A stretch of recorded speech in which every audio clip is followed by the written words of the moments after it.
नमस्कार, मैं राकेश खन्ना, युग सरोकार ई चैनल से आपके अपने कार्यक्रम एक खास मुलाकात।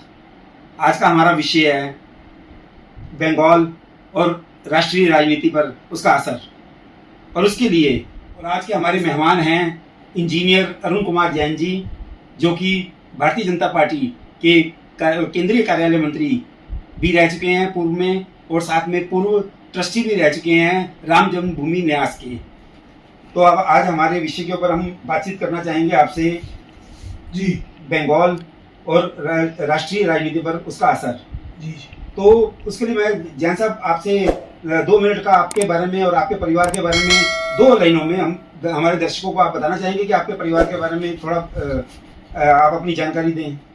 हमारा परिवार प्रकाश परिवार के नाम से विश्व हिंदू परिषद, राष्ट्रीय स्वयंसेवक संघ, भारतीय जनता पार्टी, इन तीनों मतलब उसमें पहचाना जाता है प्रकाश परिवार के नाम से। क्योंकि मेरे पिताजी वर्ष 1947 में जेल में रहे 6 माह, इमरजेंसी में जेल में रहे।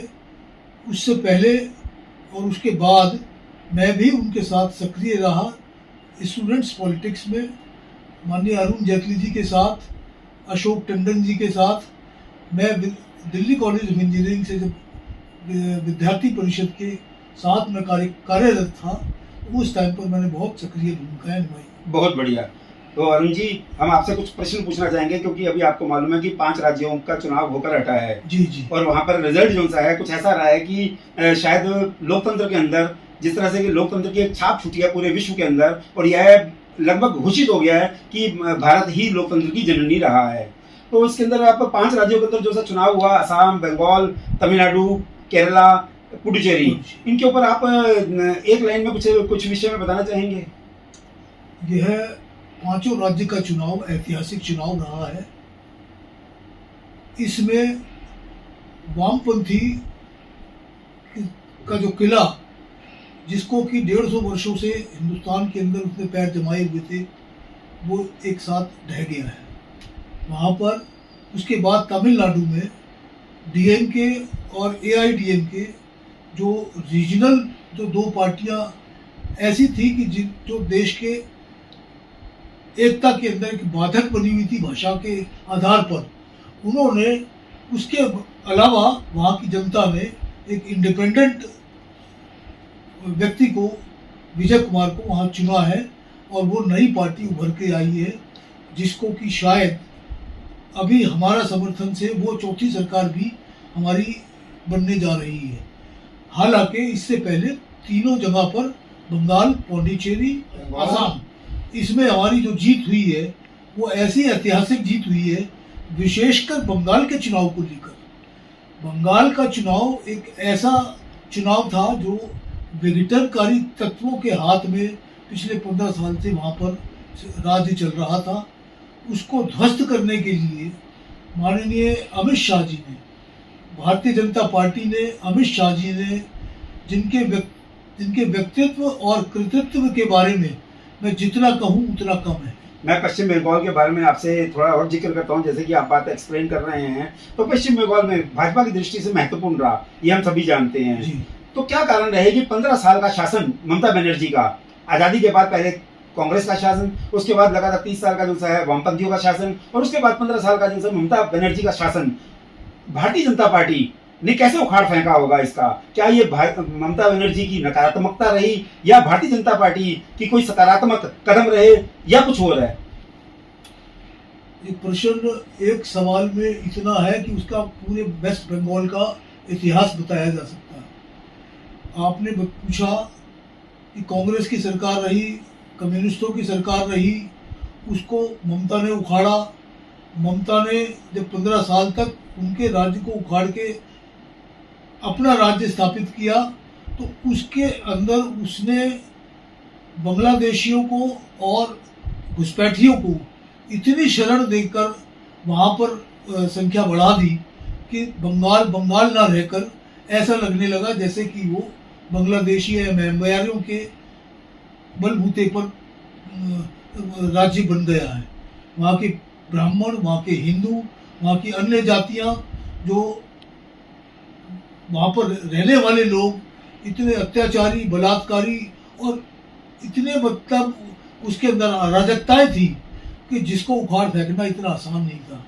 माननीय अमित शाह जी ने और नरेंद्र मोदी जी ने 2021 में प्रथम बार जब प्रयास किया, हालांकि उस प्रयास में हम सफल नहीं हो पाए, मगर लक्ष्य उसी दिन 200 प्लस का निर्धारित कर दिया था। कारण कि उनकी कार्यशैली को समझना, उसके अंदर घुसना, उसके अंदर उनकी रूपरेखाओं को समझना, उसके अंदर पूरे 5 से 6 वर्ष लग गए हैं और ये किसी संकल्प शक्ति के बगैर, किसी जुनून के बगैर नहीं संभव हो सका।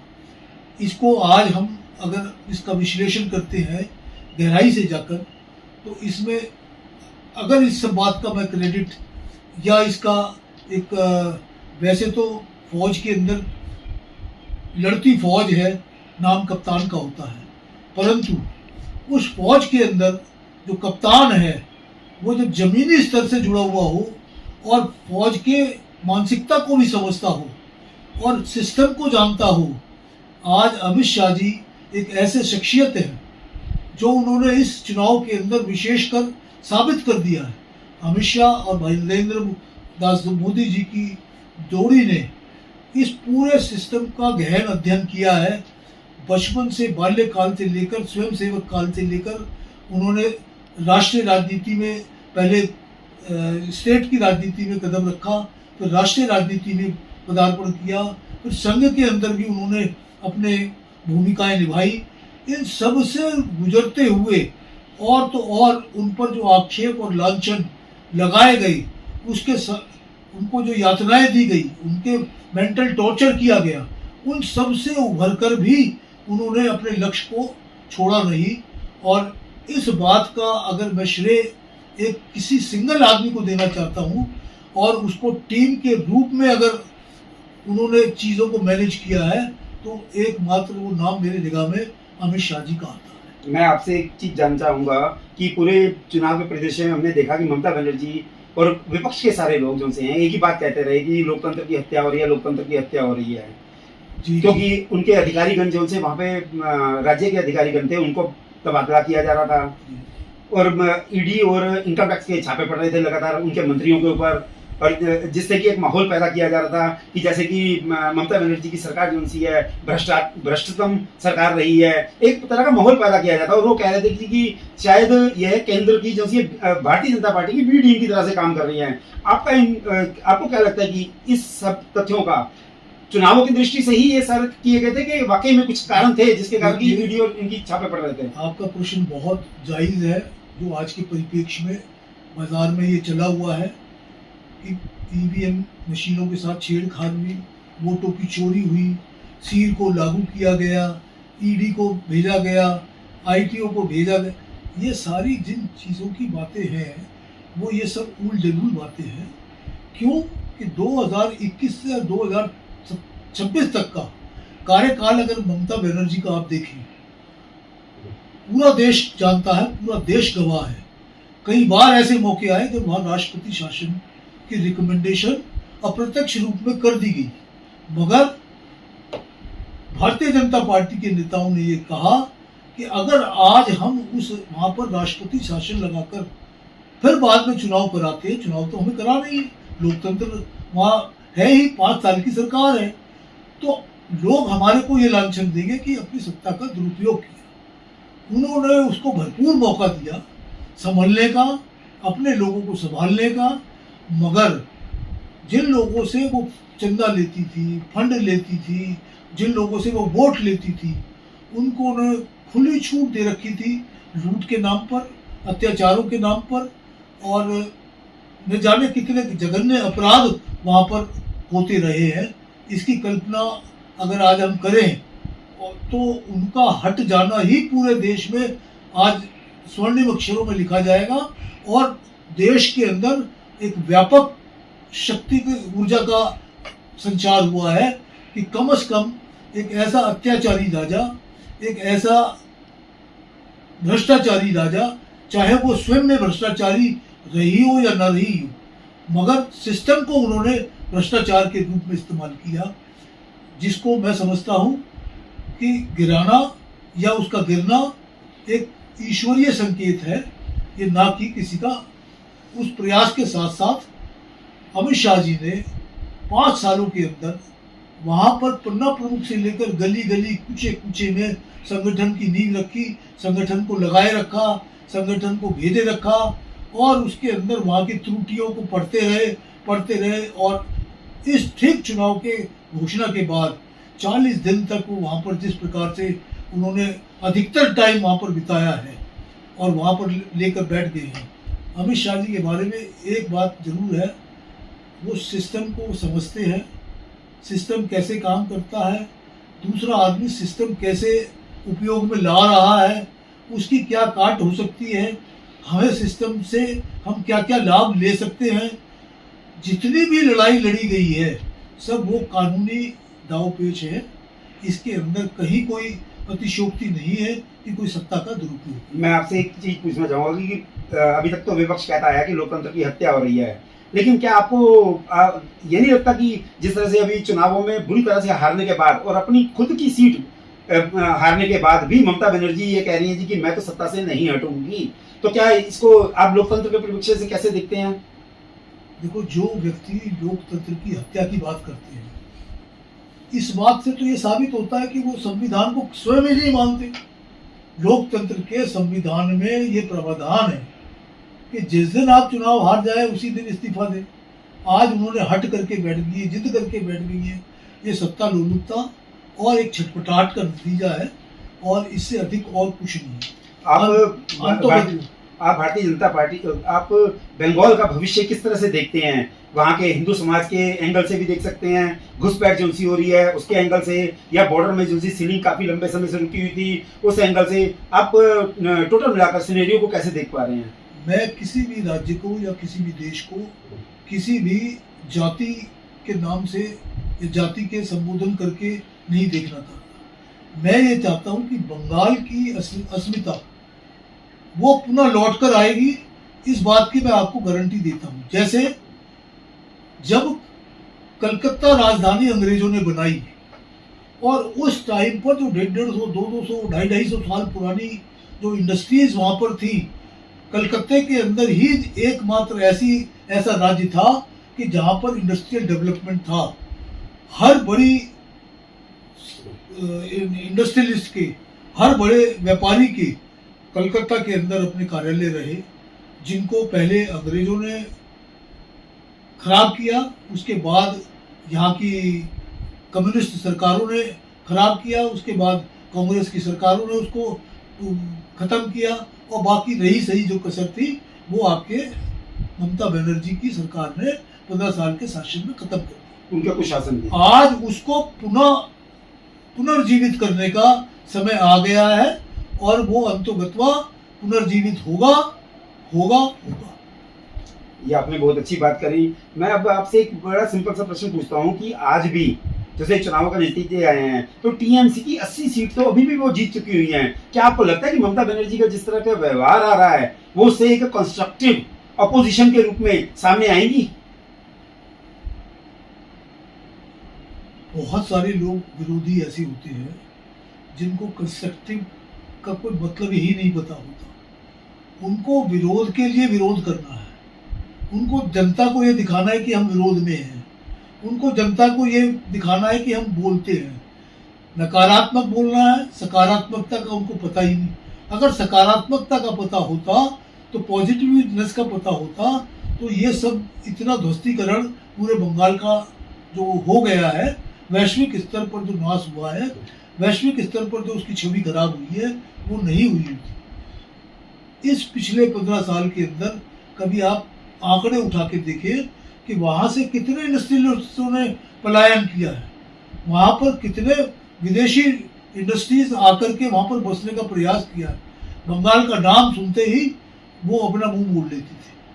अब वो ठीक गुजरात, महाराष्ट्र, उत्तर प्रदेश, उत्तराखंड, हिमाचल, इन सब की तरह वहाँ पर भी पुनः रोजगार और वो स्थापित होंगे, इंडस्ट्रीज स्थापित होंगी वर्ष जरूर लगेंगे। मैं ये नहीं कहता कि कोई हर चीज़ 2 वर्ष में, 3 वर्ष में, 5 वर्ष में, मगर ये है कि वहाँ की जनता को सुरक्षा, वहाँ की जनता को रक्षा, शिक्षा, रोजगार के नए नए अवसर, ये 2 से 3 वर्ष के अंदर दिखने शुरू हो जाएंगे।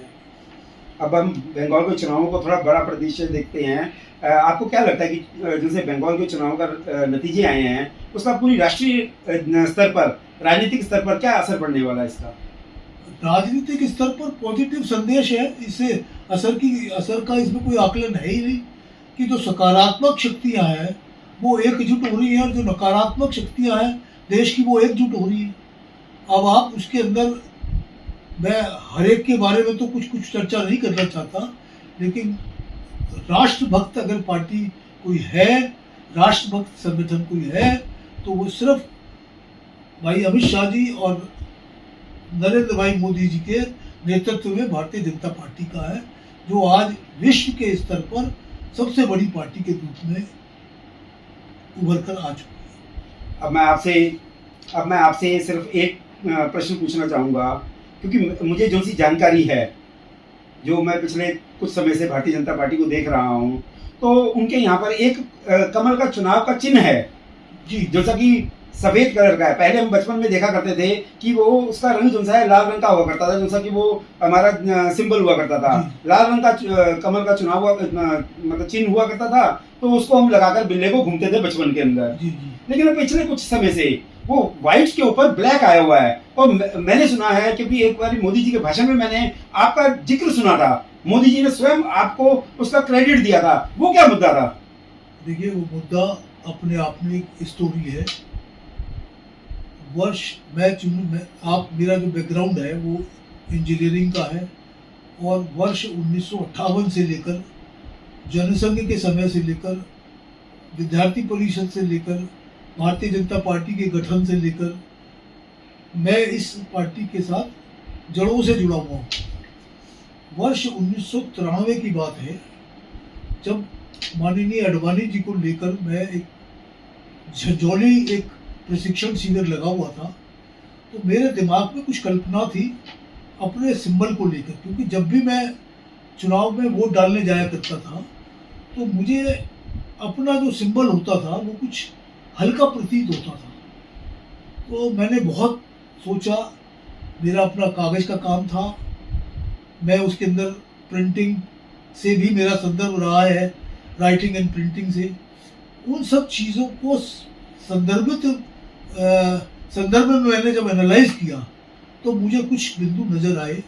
तो वो मैंने माननीय लाल कृष्ण आडवाणी जी को उसके बारे में इंगित किया, मगर दुर्भाग्यवश लाल कृष्ण आडवाणी जी ने तो उसको समझ लिया, लेकिन जिस व्यक्ति की उन्होंने ड्यूटी लगाई कि इस काम को वो देखेंगे, वो फाइनल करेंगे, वो शायद मैं उनको पूर्णतः समझा पाने में नाकाम रहा, और वो विषय दाएं बाएं हो गया।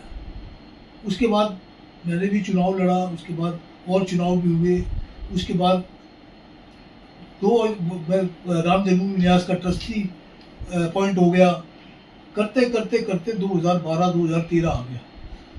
जब 2013 में मुझे पुनः राष्ट्रीय कार्यालय सचिव की जिम्मेवारी मिली, केंद्रीय कार्यालय की, तब मैंने वो विषय अपने अधिकारियों के समक्ष रखा, विशेषकर अध्यक्ष उस टाइम पर माननीय राजनाथ सिंह जी थे।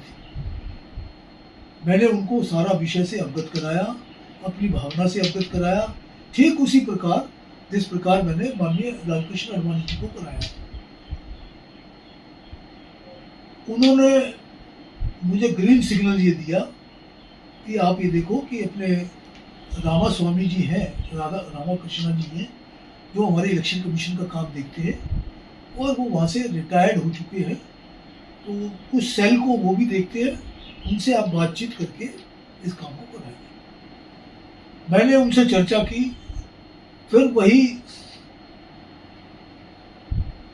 विघ्न बाधा वाला माहौल पैदा हुआ। उन्होंने उस चीज़ को बगैर समझे ही उसको डिस्कार्ड कर दिया, परंतु क्योंकि मुझे सिग्नल मिल चुका था, मैंने फिर भी वो चिट्ठी लिखी। चिट्ठी लिखकर मैं चीफ इलेक्शन कमीशन से जाकर मिला। उन्होंने पहले तो मुझे जैसे सरकारी कर्मचारी होते हैं पाठ पढ़ाया कि इसमें 3 महीने लगेंगे, 6 महीने लगेंगे, ये जो है सिंबल चेंज हो जाएगा, ये होगा वो होगा। तब मैंने उनको मैंने कहा it will never amount to change of symbol, it is just an amendment in the symbol. And when I spoke to him in English, he was impressed, and then and there he took a decision that I will be forwarding you the designs and thereafter only you can decide. And I go, okay, no problem.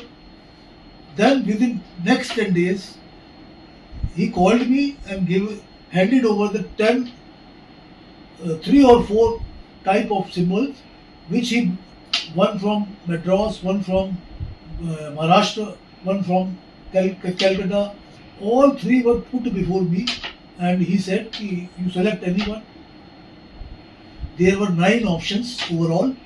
Then I came to Mane Rajnath Singh ji.